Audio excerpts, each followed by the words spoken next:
Depuis plusieurs années, la Guinée est en manque d'infrastructures sportives. Avec le football notamment, le pays a produit des talents sans aucune formation adéquate. Paradoxe, la solution se trouve désormais dans la création de véritables académies de football, une révolution qui a bien des raisons. On est dans une démarche entrepreneuriale, on est dans une démarche scientifique, on est dans une démarche où les gens doivent s'adapter à l'objectif commun dans le but de créer un produit typiquement, spécifiquement guinéen, mais compétitif à l'échelle internationale.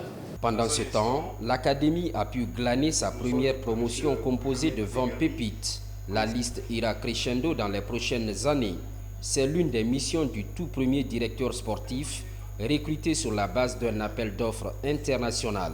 Thierry Guillou définit le profil de ses futurs académiciens.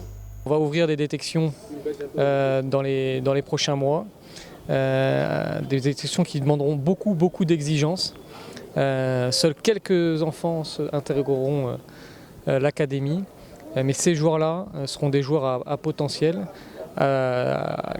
qui bénéficieront ensuite de toutes les installations et toutes les compétences nécessaires pour développer pleinement leur talent. Les critères de choix sont d'autant pointus qu'ils tiennent compte des normes internationales.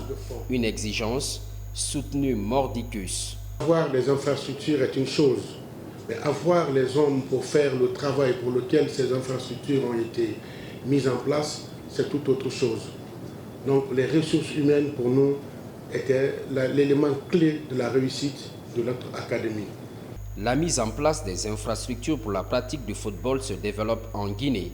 L'objectif pour les promoteurs est de parvenir à une industrie de joueurs de renommée internationale. L'espoir est permis avec l'Académie KPC qui promet d'ouvrir ses portes à la fin de cette année.